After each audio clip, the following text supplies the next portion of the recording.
The world had grown loud in 30,000 years. Skyscrapers kissed the clouds, satellites filled the sky, and Earth's people marched on with confidence that they were the masters of their planet, the pinnacle of evolution.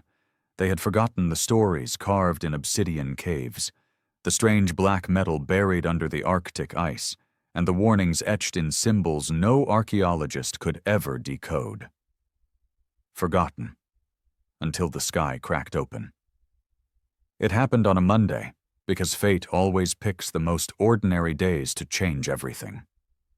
At 2:14 p.m. GMT, every satellite above Earth shut down in perfect synchronization. No signal, no GPS, nothing. 23 seconds later, they saw it. A ship, if you could call it that. It was not sleek or beautiful like human sci-fi predicted. It was jagged, rusted, and humming with something primal. Some said it looked like a wounded animal, others like a ruined cathedral. Whatever it was, it moved like it had all the time in the universe. And it was descending, slowly, confidently, towards Earth.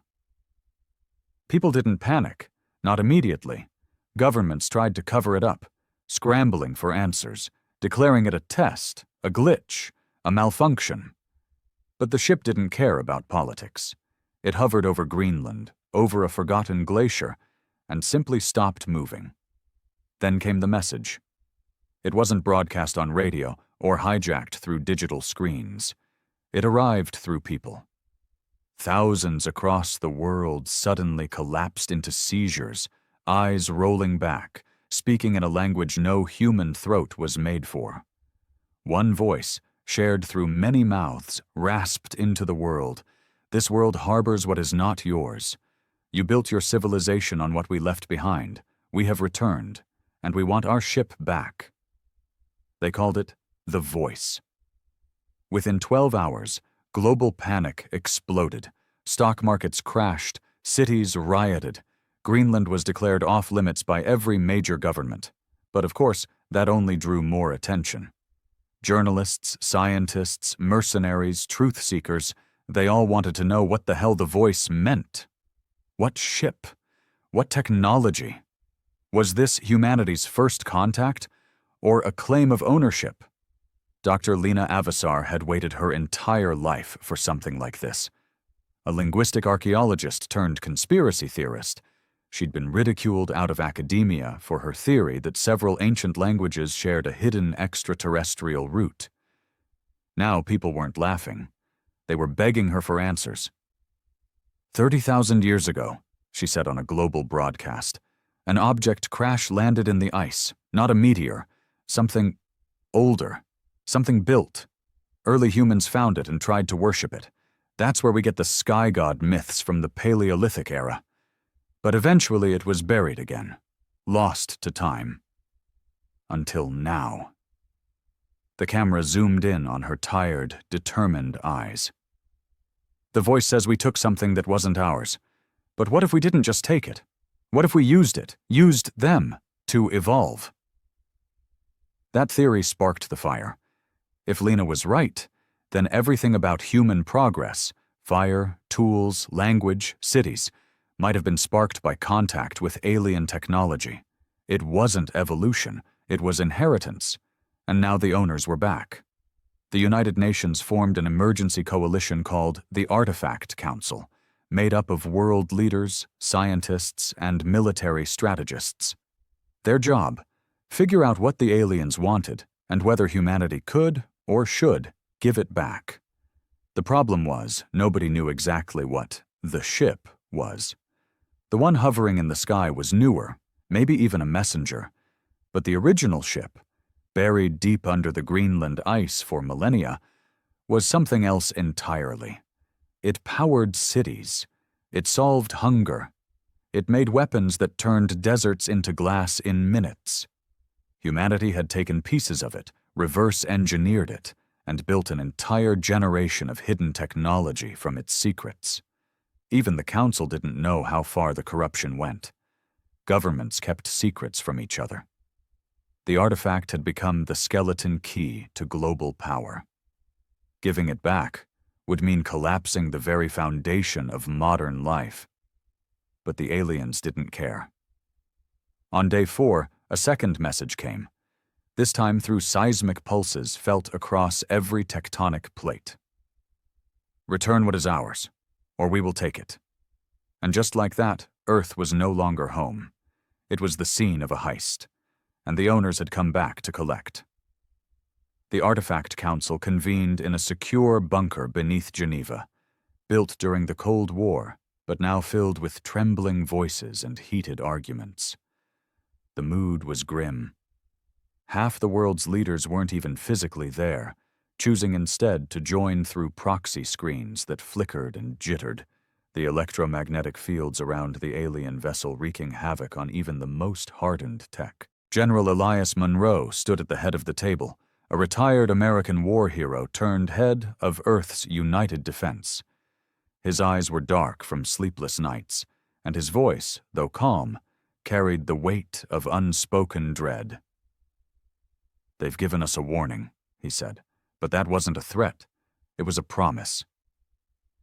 Lena Avasar sat 2 seats away, her palms sweating. She wasn't a military strategist or a politician, but she was the only person in the room who seemed to understand the language, the culture, the intent behind the voice. "They're not bluffing," she said, leaning forward. "They didn't come here to negotiate. They've waited 30 millennia, and to them, that's probably nothing. You think they'll wait another week while we play nice and pretend we can control this?" President Sia of the Eastern Coalition narrowed her eyes. "Then what do you suggest? Hand them back the core of our civilization? Dismantle everything we've built in the last century? You want to go back to living in the dirt?" Lena shook her head. "I'm saying, if we don't talk to them, if we don't understand them, they'll do the dismantling for us." Then the power cut out. For 6 seconds, the entire planet went dark. Hospitals, airports, security grids, satellites, all of it, gone. Then, just as suddenly, it came back online. But in that brief window, something changed. In 12 cities across 6 continents, massive black pillars had appeared overnight. Unscannable, impossibly tall? No video footage showed how they arrived, but eyewitnesses claimed they grew out of the ground, as if planted like seeds long ago, waiting for a signal. The voice returned, not through seizures this time, but directly into every human mind. "The seeds remain. The debt remains. The ship is ours." Lena felt it like ice in her spine. The voice wasn't just words anymore. It was memory. Flashbacks poured into her head, visions of a time she'd never lived. Primitive humans crawling into the wreckage of a godlike vessel, touching glowing panels, seeing the stars for the first time. Fear, worship, curiosity, a silent agreement between species that spoke no common language. And then, betrayal. The humans had broken into the ship's heart, stripped it of its energy, killed what was left of the alien crew trapped in stasis. It wasn't inheritance, it was desecration. And now, the tomb's owners had returned. Back in Greenland, Operation Deep Lock, a top-secret excavation site built 2 decades ago, was now silent. No signal, no survivors.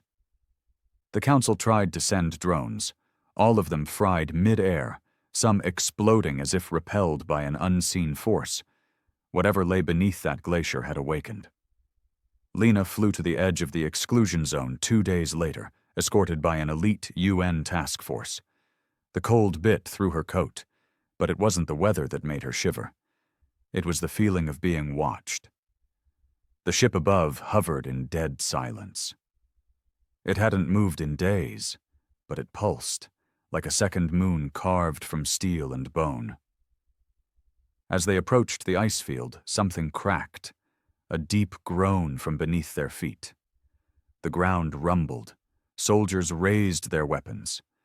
Lena barely had time to scream when the ice split open like glass and something massive emerged. Not a ship, not a building, a door, smooth, black, and ancient, covered in markings that danced when she looked at them. It wasn't just a structure. It was a message. The ship wasn't just buried here. It was the ground beneath them. They'd built an entire facility on top of a slumbering titan. And it had just begun to wake up. The air around the excavation site grew heavier with every heartbeat. It wasn't just the biting cold. It was something deeper, denser, like gravity itself had thickened. Lena's breath came in short bursts as the ground trembled under her boots. The enormous door continued to rise from beneath the ice, revealing more of its size, towering, ancient, and lined with symbols that seemed to flicker and twist of their own accord. Soldiers aimed their rifles, but there was nothing to shoot at. No enemy, no movement, only a presence, something vast, watching. Colonel Vex, the UN task force commander, barked orders into his comms. "We need to fall back. Now I don't want to be standing on this thing when it opens." "No," Lena said, stepping forward. "It's not here to hurt us. Not yet." Vex looked at her like she'd lost her mind. "You think that's a welcome mat?" She ignored him. Something about the symbols on the door called to her, not like a voice, but more like memory. They shifted as she approached, some of them forming patterns she recognized from ancient ruins she'd studied in Ethiopia, Peru, and Siberia. Always dismissed by mainstream scholars as coincidence. Lena had believed otherwise, and now, standing here, those wild theories no longer seemed so crazy. The symbols lit up as she drew closer. Lines pulsed outward from the door like ripples in water, running through the ice beneath her, illuminating the field in ghostly white light. Then came the sound. It wasn't mechanical. It wasn't even auditory. It was inside their heads, a low vibration, like the purr of a sleeping beast stirring for the first time in eons. Every soldier flinched. A few dropped their weapons, hands to their ears even though there was nothing to hear. And then the voice returned. But this time it wasn't just in Lena's mind. It came from the door itself. Designated species, Homo sapiens. Unauthorized access of vessel core. Trespass protocol violated. Seeding protocol corrupted. Initiating reclamation process. A hiss echoed through the air. Panels on the door shifted, splitting into segments, revealing an opening. Narrow at first, then expanding. A mist poured out from inside. Not smoke, but something alive. It flowed like liquid shadow, snaking through the air, curling around their boots, whispering across the ice. "No one move!" Vex barked. But Lena moved. She stepped forward, drawn by the fog, by the strange warmth coming from within the door.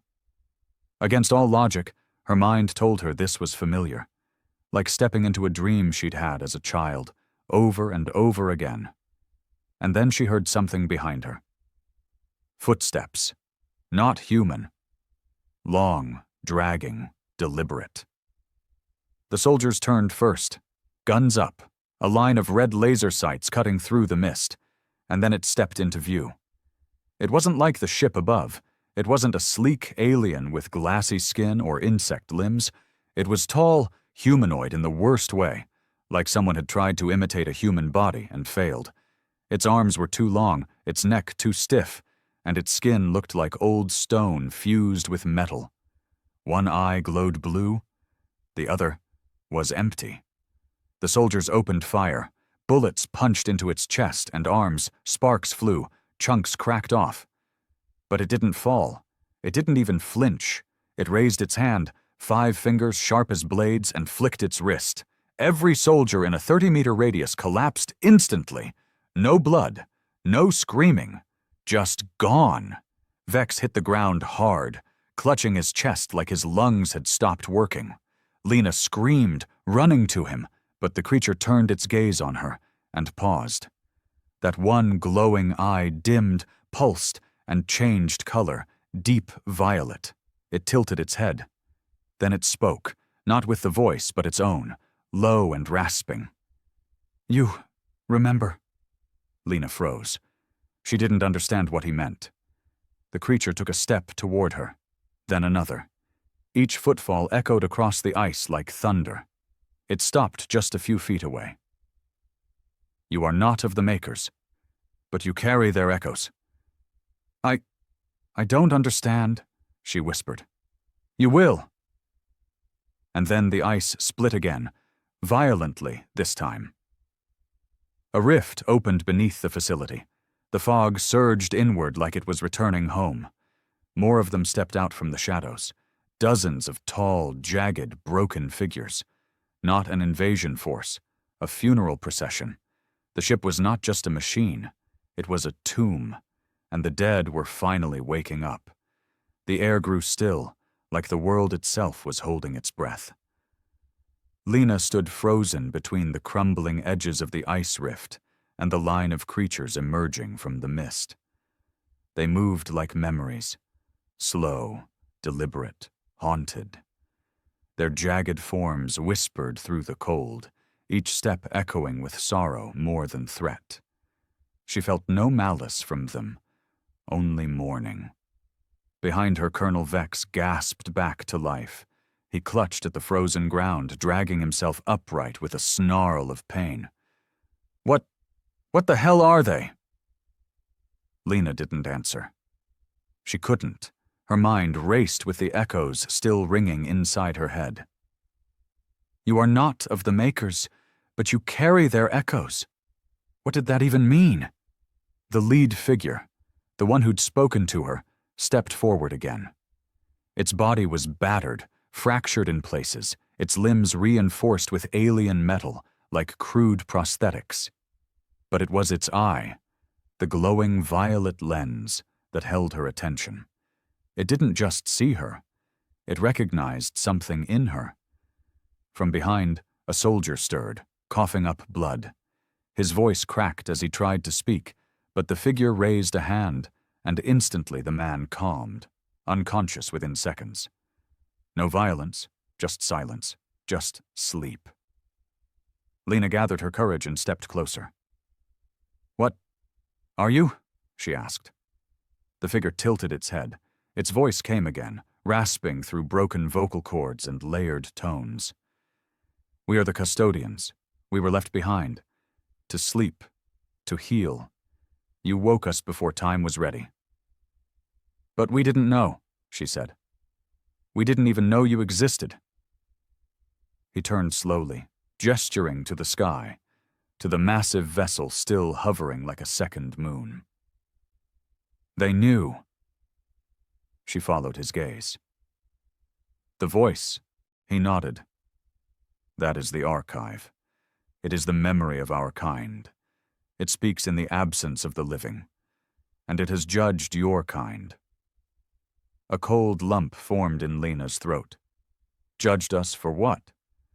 For taking what was not yours. For thriving off what you did not understand. For forgetting the dead, while using their bones to build your world. She swallowed hard, the truth cutting deeper than the wind. He was talking about the buried ship, the original vessel that had shaped early civilization. The technology humans had stolen, repurposed, glorified without ever knowing its true cost. I didn't know we had done that, she whispered. Most people didn't. That knowledge, it was buried, hidden by governments, by corporations. You can't hold all of humanity responsible for what a few powerful people did. The custodian's expression didn't change, but something flickered in his voice. Doubt, maybe, or pity. You are children, he said, curious, reckless, dangerous, and now the ship wants to reclaim what it lost. Suddenly, the ground beneath the fractured ice groaned again. A massive circular hatch within the ice, nearly half a kilometer wide, began to twist open, revealing an impossible chamber beneath. Warm, glowing light spilled out from the depths. It looked like the inside of a living machine. Towers of silver bone rose from the earth, pulsing with power. Suspended in the center, hanging by threads of light, was something glowing, a core of blue and gold energy. Lena's knees nearly gave out. It was the heart of the buried ship. The source of everything humanity had reverse-engineered. Power grids, anti-gravity experiments, nanotechnology, even the first prototypes of human AI neural links. The seed of modern civilization. And the aliens had just reactivated it. Soldiers on the ridge screamed into radios. Drones tried to record the event, only to burn out mid-air. The entire planet was watching now, helpless to intervene. Then, without warning, the hovering alien ship in the sky began to descend. Slow at first, then faster. The clouds churned in unnatural spirals. Thunder crackled with no storm in sight. The voice echoed again, more powerful than ever. The reclamation begins. Surrender what was taken, or face extinction. Colonel Vex dragged himself beside Lena. Tell me we can negotiate. She didn't answer, because deep inside, she already knew the truth. This wasn't a negotiation. It was a reckoning, and humanity had no bargaining chips left. The world fractured not in physical space, but in certainty. Every nation tuned in, every screen lit up with the same image, a glowing rift in the Greenland ice, the heart of the ancient ship now exposed, and alien figures standing guard like solemn priests at a holy altar. The council scrambled, but their plans unraveled in real time. Nothing worked. No drone, no missile, no diplomacy. The alien ship descending from orbit didn't fire a weapon. It didn't need to. Its presence alone bent physics. Planes rerouted. Weather patterns shifted. Satellites scrambled to recalculate their positions. And across the world, devices built with black market fragments of alien tech sparked, shorted, or exploded entirely. It was like the ship was calling its pieces home. Back at the edge of the excavation, Lena Avasar stood trembling, trying to make sense of the chaos.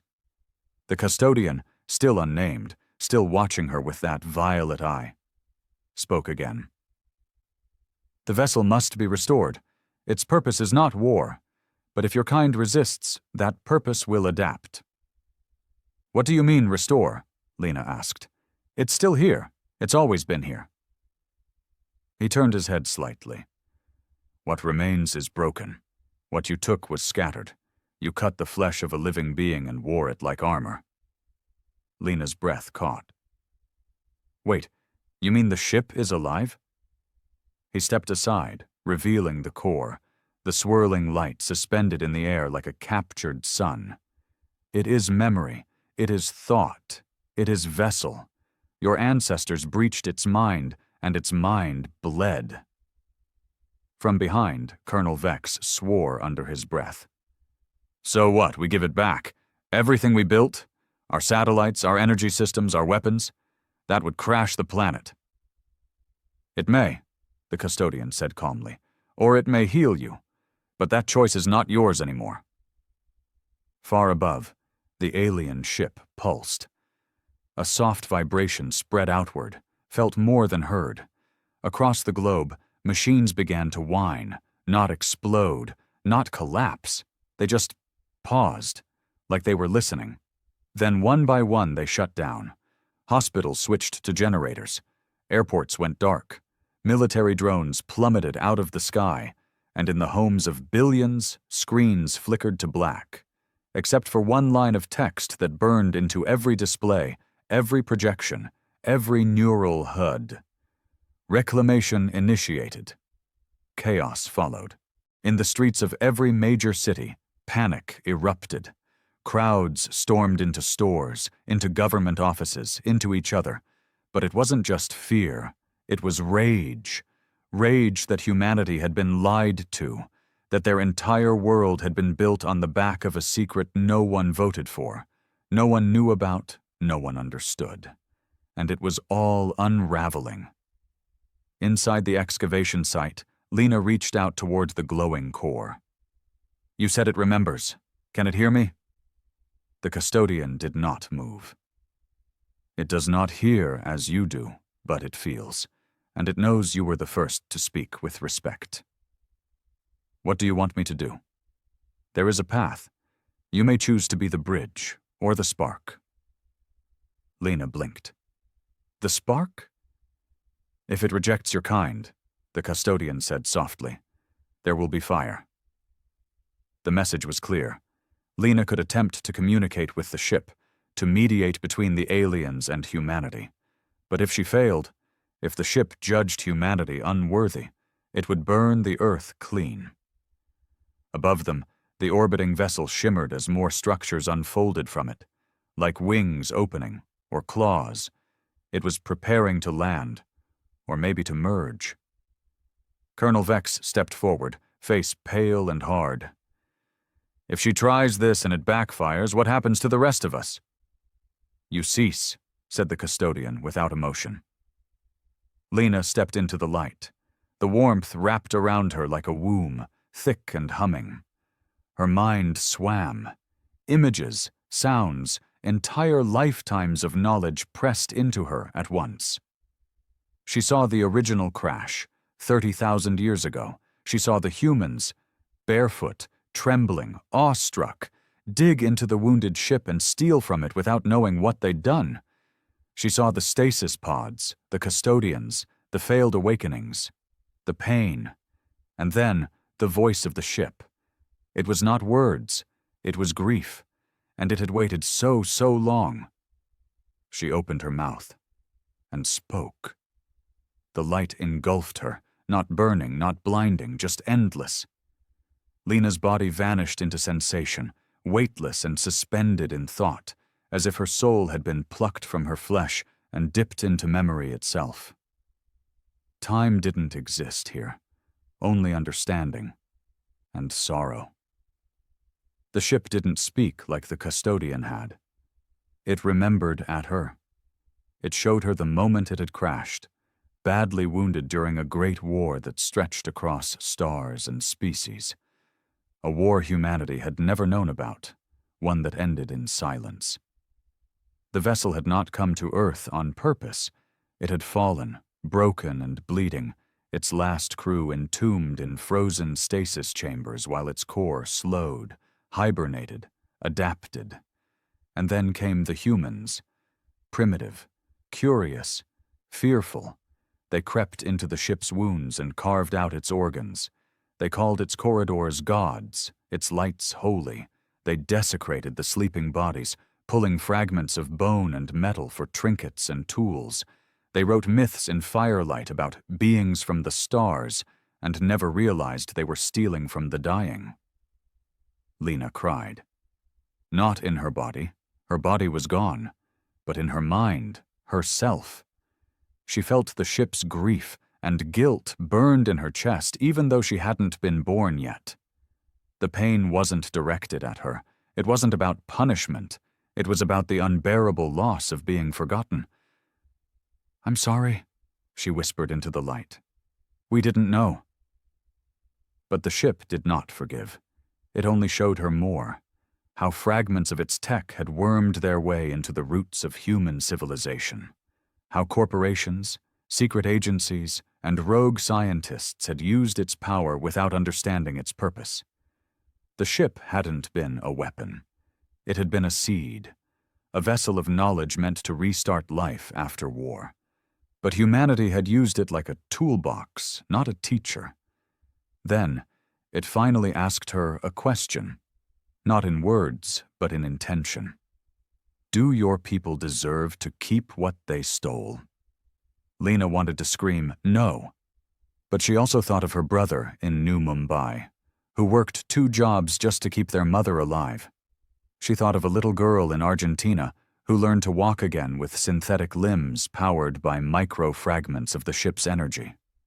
She thought of entire cities powered by clean reactors based on stolen designs. Humanity had sinned, yes, but they'd also grown. Maybe not enough, maybe too slowly, but they had tried. And so she answered, we don't deserve it, but we need a chance to earn it. There was a pause. Not silence, a pause in time itself. The ship listened, Then, for the first time, it showed her something new. A memory not from the past, but from a possible future. A planet scorched by retaliation. Dead cities. Skies full of ash. And in the ruins, a small group of human children standing beside the custodians, learning, not stealing, learning the true nature of the stars. A fragile hope that something better could grow from the ashes. Lena awoke screaming. She was back in her body, collapsed on the ice. Vex was shouting her name, the custodian kneeling nearby, head bowed. The ship above still hovered, silent and glowing. "I spoke to it," she gasped, voice raw. "It showed me what it remembers, and what it's willing to forgive." Vex knelt beside her. "Did it give us a chance?" She looked to the custodian. He answered. "The archive pauses. It will not erase you. Yet." Yet. The word hung like a blade over the earth. Lena rose, trembling but upright. "It wants the world to make a choice, not the governments, the people. It's offering us something dangerous, a chance to share the technology the right way if we agree to dismantle every stolen fragment first." Vex's face went pale. "We're talking about reversing a century of development. That's suicide." "It's the only way to survive," she said. Above, the ship stopped descending. A light rippled from its base, visible across the globe, and every powered object built from alien tech froze. Not dead, not destroyed, just held. And then came the final message, etched into the sky itself in searing alien script. 7 days. 7 days to choose. 7 days before the ship decided whether Earth would be a partner or just another failed species. 7 days. The words branded into the sky didn't fade. They hovered like a countdown over Earth, seared into the clouds by forces no science could measure and no weapon could erase. People across every continent stared upward in silence, their lives paused, their systems frozen. Governments scrambled, military leaders barked. Tech corporations tried desperately to override the lockdown gripping their stolen inventions. Nothing worked. The ship had seized its children, and the world began to fracture in panic. In Washington, riots exploded near Capitol Hill. In Beijing, officials enacted full lockdowns, fearing rebellion. Across Africa, Australia, South America, places where alien tech had brought clean water, safe energy, medical miracles, the shutdowns crippled entire communities overnight. Hospitals without synthetic energy cores began losing patients. Fields dependent on weather drones started to fail. The world that had become reliant on alien tools now staggered, helpless without them. And all the while, the clock ticked. 7 days. Lena sat in a bunker beneath the Geneva Council hub, surrounded by diplomats, scientists, and military minds who had stopped pretending they understood what was happening. She hadn't slept. Every time she closed her eyes, she felt the ship again, its grief, its age, its cold indifference wearing the mask of divine judgment. "What's it waiting for?" Vex asked, pacing like a caged animal. "If it has the power to wipe us out, why give us a week?" Lena, voice hoarse, replied, "Because it doesn't want extinction. It wants obedience, or at least remorse." "Remorse won't bring back a century of infrastructure," snapped a diplomat from the African Union. "How do you explain to billions of people that they need to give up the very things that feed and heal them because we built it on the back of a cosmic corpse?" The room went silent. No one had an answer. Then, for the first time, Lena spoke clearly. "We don't give it back to them. We give it back to each other. Open source everything. No corporations, no military black sites. We create a global initiative, run by the people, for the people. Transparent, ethical, collaborative." Someone scoffed. "You think the nations of the world will just agree to that? Out of guilt?" "No," Lena said, "out of fear." And fear was spreading.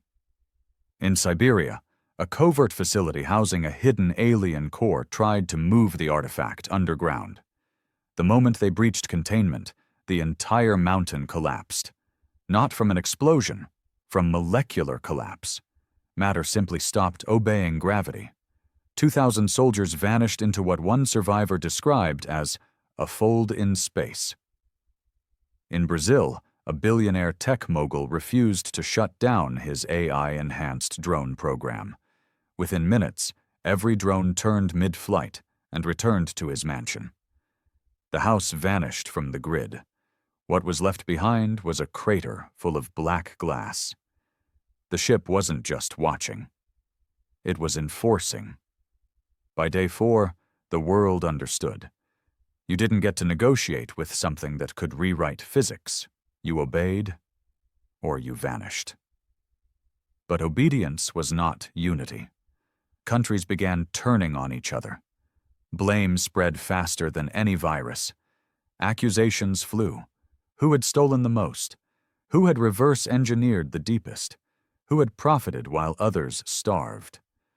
World War III didn't break out, not yet, but the air was thick with the promise of it. Until Lena stepped onto the world stage.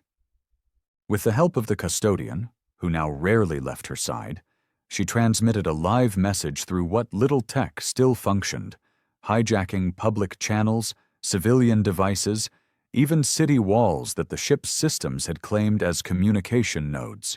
Her face filled every screen on Earth. "This is not about aliens," she said. "This is about us." She paused, breath shaking. "For 100 years we have used something we didn't understand, and we were warned. The symbols were there, the ruins, the signs, but we ignored them, because power makes people deaf." A pause. "They don't want to destroy us, but they will. If we don't prove that we're more than parasites, that we can learn, that we can change." A flicker of light passed behind her. The custodian stood, silent and imposing. "The ship gave us 7 days, not to surrender, but to become something worthy." And then she said the words that would either save the world or seal its end. "I will return the knowledge. I will give back everything we've taken, and I invite the world to do the same." A countdown appeared in the sky beneath the alien script. 3 days, 14 hours, 26 minutes. And it was ticking down. The countdown loomed like the edge of a blade. 3 days, then 2. Then hours slipped away like rain, and the world teetered on the lip of something irreversible. Across the globe, Lena's message stirred a wildfire of responses. Some nations listened, opened their vaults, released their archives. Engineers and coders, once shielded by government contracts, came forward with secret schematics of alien-derived tech. Underground labs burned their research. Drones dropped from the sky like dead birds, voluntarily deactivated by human hands. Others resisted. A coalition of holdout states, those with the most to lose, refused to dismantle their empires of power. They hoarded what they could, lied on global feeds, and made backdoor deals. One nation even launched a hidden missile at the ship overhead, hoping to blind its sensors. It never reached the clouds. It simply ceased to exist. People started calling it the Judgment Sky. Lena, meanwhile, had become something else entirely. Not a politician, not a prophet, but something more dangerous, a believer. She had tasted the grief of a species older than Earth's mountains. She had seen the ship's memories. And she understood now, this wasn't about justice, it wasn't about vengeance, it was about balance. The custodian stood by her at all times, his broken body humming with strange energy, guiding her like a shadow of fate. Together they worked with what remained of the Artifact Council to coordinate humanity's last plea for mercy. In Greenland, the chamber beneath the ice glowed brighter by the hour. The alien ship above, the Archive, had fully descended now, resting on a cushion of gravity just above the Earth. stretching like a massive metallic temple across the horizon. Some thought it beautiful. Others thought it looked like a tomb. As the final day arrived, Lena stood atop the main excavation platform, wind tearing through her coat, frost biting at her skin. The ice had begun to crack from the inside, subtle pulses of energy blooming beneath the surface like something breathing in its sleep. She turned to the custodian. "They won't all listen," he nodded once. That was known. "So what happens now?" He stared ahead. "Now, the archive chooses." Suddenly the ground beneath them pulsed, soft at first, then violent. All screens on Earth blinked to life again. No words this time, just a light, a beam that stretched from the archive down into the core chamber. The sky dimmed, and humanity held its breath. Lena stepped forward into the beam, unafraid now. The ship knew her. It had accepted her as its bridge, its witness, the last voice Earth would have. And then, within the beam, she vanished. The world panicked. Vex screamed her name over the comms. Soldiers scrambled for cover. The custodian simply bowed his head. Inside the beam, Lena floated. But it wasn't like before. This time she didn't see the past. She saw choices. Earth split into 1,000 futures, some green, some black, some wiped clean by fire. She saw a version where the archive erased every living thing. Another where it gifted humanity 1,000 years of peace, only to watch them destroy it all again. And in one, just one, she saw a slow, painful rebuilding. A world where knowledge was earned, not stolen, shared, not hoarded. That was the one she chose. She reached for it. And the ship, after 30,000 years, finally agreed. A tremor spread through the ice, but this time it didn't crack. It healed. Above, the archive pulsed a deep, low frequency, a sound every creature on Earth felt in their bones. And then the countdown disappeared. All over the world, technology began to hum again, not as it had before, but gentler, slower, like the archive was offering it back, piece by piece, under supervision. The sky cleared, the alien message faded, and Lena returned. She collapsed on the platform, breathing hard, eyes wide, frost in her lashes. Vex caught her before she fell. Is it over?" She looked up at the sky where the archive still hovered, but now it was rising, slowly, with solemn grace. "No," she said, "it's not over, but we've been given time." A week later, the world declared a new era. The custodian left quietly, returning to the ice and disappearing into the core of the ship, his mission complete. Humanity began to rebuild, this time together. And high above Earth, the archive drifted into the dark once more, leaving behind a planet that now knew the cost of touching the stars without asking first.